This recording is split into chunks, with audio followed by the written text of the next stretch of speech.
Are you willing to fight for a better Baltimore? He loves Baltimore. He loves the people of Baltimore. He's been present when there wasn't no cameras. See, my story is Baltimore's story. I've seen the best. I've seen the worst.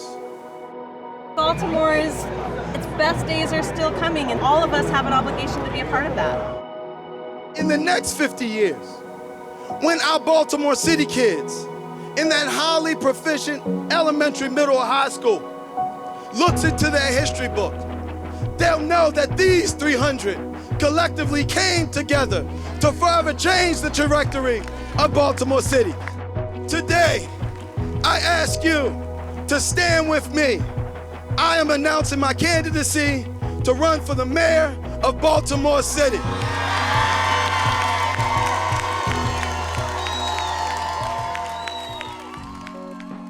My mother was my everything. She gave me this awesome power of dreaming, and that's what I try to instill and pass on to young folks around the city. No matter our circumstances, no matter how rich or poor we are, no matter if we're catching a hack here or mommy finally has a car, those dreams in your head, you can live them out.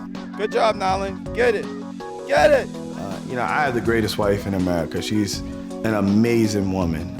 She's beautiful.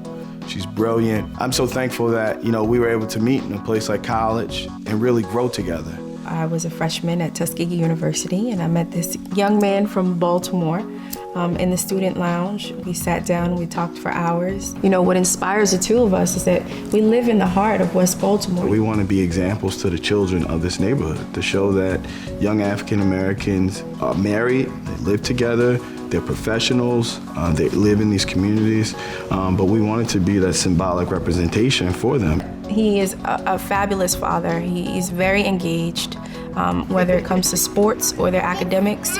He's always right there. And I always wanted to be a public servant in the city of Baltimore.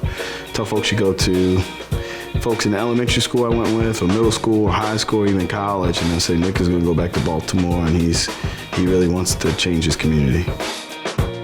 That when we talk about the systemic issues that plague our communities from east to west Baltimore, it's that family structure that will help us move in a different direction.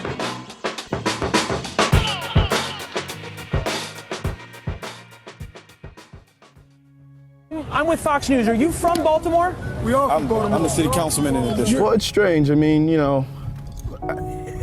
it's like you get defining moments in your life, and they're defining because it's not scripted. As you're watching this, tell me what this means for your city. You have no idea what's going on. You have no idea what is going to come at you next. I think this is culmination of a lot of different things.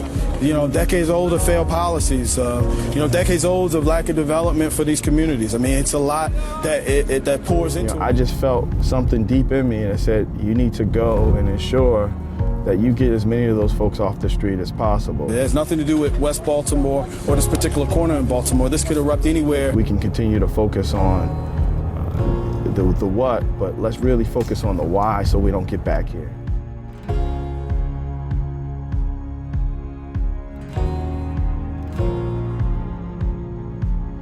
I need all of your mind power, all of your might, all of your blood, sweat, and tears to do this. Because today we're running about something called new energy. I can go into any boardroom downtown, see an issue, develop a plan, and execute on it. But you can drop Nick Mosby in any street corner from east to west Baltimore, and I can do the same exact thing. And it's that type of transformative leadership that we need in Baltimore City. We can demand more from our city, and collectively, we can change every block, every corner, every neighborhood, and I need your help starting today. I don't care if you live in Roland Park or Harlem Park.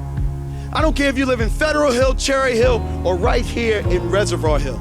We are one Baltimore, and we must demand the rights for every Baltimorean, and that's what we will do.